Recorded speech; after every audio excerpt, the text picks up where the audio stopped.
Dito ko isa Marilao, SM Marilao guys. I-update natin yung railway project ng station ng Marilao. Yan guys, yan na po yung sitwasyon niya ngayon. Kung nakikita niyo yan. Ngayon doon at papunta tayong May Kawayan Station guys. Marilao Station at May Kawayan Station guys ng PNR SNR Railway Project ng utang-utang project ng ating gobyerno ng Duterte administration guys. Ayan na guys, lapit-lapit na siyang matapos guys.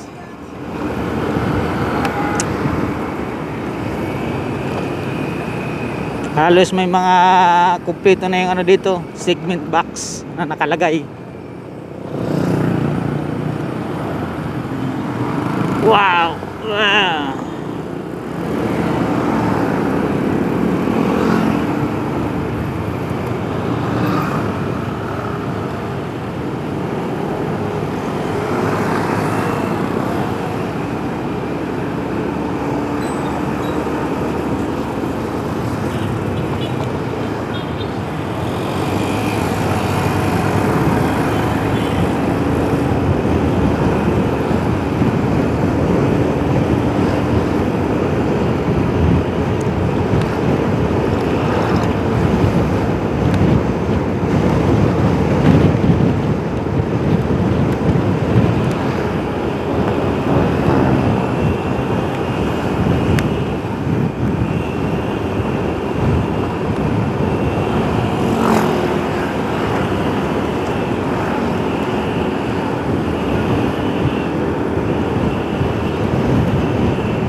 Ganda ng kalsada dito guys sa may Marilao hanggang May Kawayan.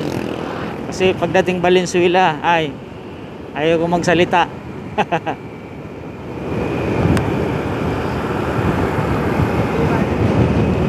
Halos dito sa May Kawayan Station guys, ang halos kalahating di pa yung tinaas ng highway. Kasi grabe kasi pag may bagyo-bagyong ulan dito, lakas ng baha. Kaya kalahating di pa yung tinaas nila.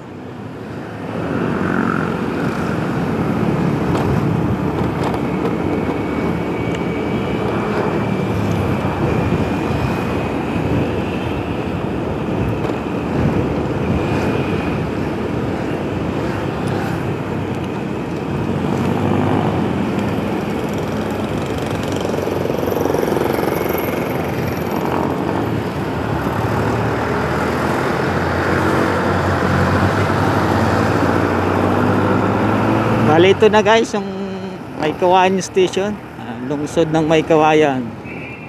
Yan na guys, may mga nakatayo pang scaffolding na dilaw. Yan guys, May Kawayan Station yan guys, malaki. Halos magkadikit lang yung Marilao Station sa May Kawayan. So dito nga yung tinaasan ng kalsada dito. Alis ang di pa yung kalahatin, di pa pala yung tinaas. Yung pabulusok niya. Bali ito yung normal na kalsada niya nung hindi pa nagagawa. Ito yung sa baba. Ayun guys, so hanggang dito na lang po guys ang aking video. Don't forget to subscribe, like and share. Thank you for watching guys. Thumbs up to you.